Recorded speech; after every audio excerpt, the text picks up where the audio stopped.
আমি এখন কিছু জ্বালাময়ী সত্যি কথা বলবো। হাই, আমি অনেকদিন সাম্প্রতিক সময়ে ঘটে যাওয়া ব্যাপার নিয়ে কথা বলি না, বাট ভেবেছিলাম যে কথা বলেও তো আসলে কোনো লাভ নাই, কিন্তু আসলে নিজের দায়িত্ব বোধের জায়গা থেকে মনে হয় যে কিছু জিনিস চোখ বন্ধ করে আসলে থাকা যায় না। শোনেন, আপনাদেরকে একটা কথা বলি। আপনারা আপনাদের নিজের যোগ্যতা, নিজের স্থান, নিজের সৌন্দর্য, নিজের কোয়ালিফিকেশন, এই সব কিছুর প্রতি আসলে আপনাদের ইনসিকিউরিটি থাকার জন্যই তো আসলে আপনারা মানুষকে মুখ করেন। এটা আমার কথা না, এটা হিউম্যান সাইকোলজি। এগুলো সাইকিয়াট্রিস্টরা এগুলো পড়াশোনা করে বের করেছেন, এগুলো আমার একদম কথা না।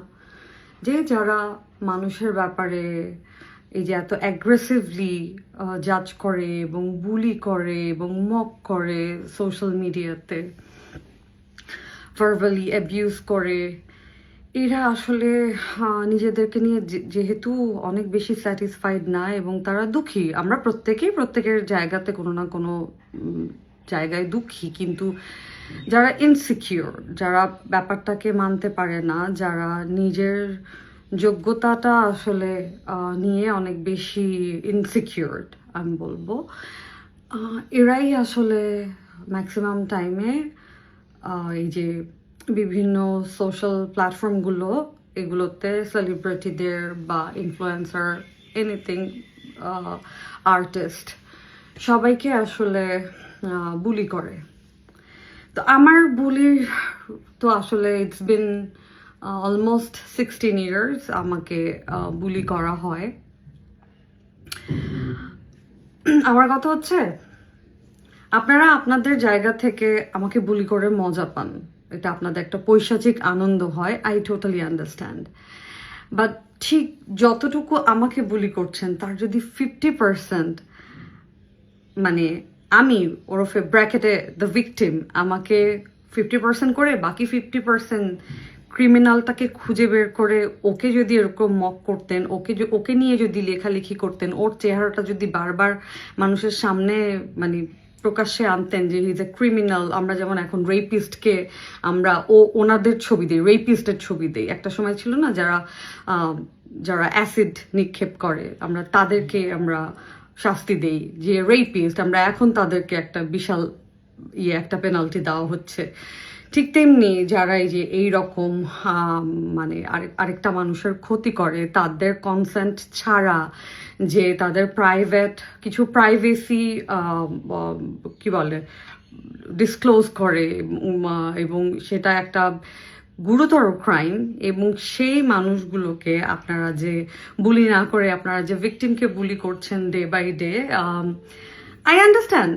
আমি আপনাদের I empathized about yours insecurity, about your job, about your beauty, about your qualification, about your family background, about your childhood কি বলবো facilities and all that, which is why you guys are very concerned about my income source or other girls' income source when they are going out or when they are doing good in their life. Okay, কোনো problem নাই, but exactly যেই পার্সেন্টটুকু বুলি আপনি আমাকে করে বাকি 50% যদি ক্রিমিনালকে করতেন, তাহলে পৃথিবীতে তন্ময়ের জন্ম হতো না।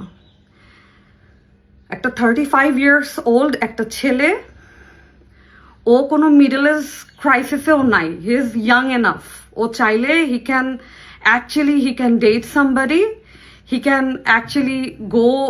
এখন তো আসলে অনেক কিছু হয়, অনেক রকমের আন্ডারস্ট্যান্ডিং হয়, ও করতে পারে ওর পার্সোনালিটি দিয়ে। এই যে পারভার্সন ওর মধ্যে জন্ম হয়েছে জাস্ট বিকজ আমরা এক্স্যাক্টলি দেখিয়ে দিতে পারছি না which one is crime and কোনটাকে নিয়ে আসলে আমাদের কথা বলা উচিত, কাকে আমাদের বুলি করা উচিত, কাকে আমাদের মানে কার লাইফ আসলে আমাদের নিয়ে কথা বলা উচিত।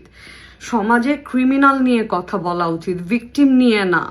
They are already their life is in trouble, their life in miserable situation.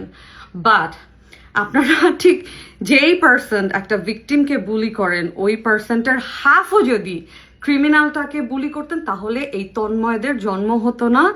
আমরা ছোট একটা দেশ, যদিও আমাদের থেকে অনেক বেশি ওয়েল ম্যানার্ড, তারা অনেক বেশি মানে বাই হার্ট, হ্যাঁ, কেউ মানে ইয়ের ধান্দায় থাকে না যে এর থেকে একটু খাবে, এর থেকে একটু মানে এই চালাক চতুর একদম না, একদমই কাছে একটা দেশ, 1 ঘন্টাও লাগে না যাইতে, এত বেশি ডিসিপ্লিন তাদের লাইফ। আমরা এরকম একটা ছোট দেশ, আমি লাইফে যখন প্রথমে এই দেশে গেছি আমি বলছি ও মাই গড, এর থেকে তো আমার দেশ অনেক বড়। আসলেই তো বড়, আসলেই তো আমাদের দেশ অনেক সুন্দর। But just because of us, for you people, some of you people, যাদের জন্য আমরা যে কোনো দেশকে রিপ্রেজেন্ট করতে যাচ্ছি এই সমস্ত পারভার্সন দিয়ে, অ্যান্ড আই এম শিওর এই তন্ময় যখন বাংলাদেশে ঢুকবে, তন্ময়ের কিচ্ছু যাবে আসবে না, তন্ময়ের বিয়ে হবে, তন্ময়ের বউ থাকলে তন্ময়ের বউ ওর জন্য ফাইট করবে, হ্যাঁ, তন্ময়ের মা বলবে আমার বাচ্চা এরকম না, দিস অ্যান্ড দ্যাট। এই প্রচলনটা এত বেশি common, but you know what, this is the high time. আমরা আসলে অনেক কিছু নিয়ে এখন কনসার্ন না, আমরা রং প্যারেন্টিং নিয়ে কথা বলি, আমাদের চাইল্ডহুড ট্রমা নিয়ে কথা বলি, আমরা একটা জেনারেশন কিন্তু আছে যে এইখানেই আমরা আসলে থেমে যেতে চাই। নেক্সট জেনারেশনকে আমরা আসলে আর কোনো ট্রমার মধ্যে দিয়ে যেতে মানে দিতে চাই না, যে জেনারেশন টু জেনারেশন আমরা বিভিন্নভাবে আসলে সাফারার, এবং আমরা নেক্সট জেনারেশনকেও আমাদের পাস্ট এক্সপেরিয়েন্সটা আমরা ওই বোঝাটা দিয়ে দিই, রাইট? আমরা এই জেনারেশনটা কিন্তু অনেক বেশি কনসিয়াস, আমরা বলি যে না, আমরা আমাদের নেক্সট জেনারেশনকে আর কোনো ট্রমা দিব না, যাতে করে ওদের চাইল্ডহুডটা সুন্দর থাকে, ওদের চাইল্ডহুডটা যেন মিজারেবল না হয়। বাট এই তন্ময়দের জন্ম শুধুমাত্র হয়েছে যখন আমরা একটা ক্রিমিনালকে আমরা মানে ওভারলুক করে, যখন একটা ভিকটিমকে আমরা প্রতিনিয়ত আমরা আসলে ভার্বালি এতটা বেশি অ্যাবিউজ করছি এবং তাদেরকে মেরে ফেলার প্রতিদিন চেষ্টা করছি এবং তাদের লাইফটাকে একদম হেল করে দিচ্ছি। আই আন্ডারস্ট্যান্ড আপনারা করেন, সেটা নিয়ে আমার কোনো প্রবলেম নাই, বাট 50% কমিয়ে যদি ওই 50%টা একটা ক্রিমিনালকে নিয়ে যদি আপনারা কথা বলেন, একটা ক্রিমিনালকে শেম করেন, একটা ক্রিমিনালকে নিয়ে আসলে আপনারা জেগে ওঠেন, কথা বলেন, তখন এই তন্ময়দের জন্ম হয় না, যারা আরেকটা দেশে গিয়ে রিপ্রেজেন্ট করে how perverted you guys are. Thank you very much.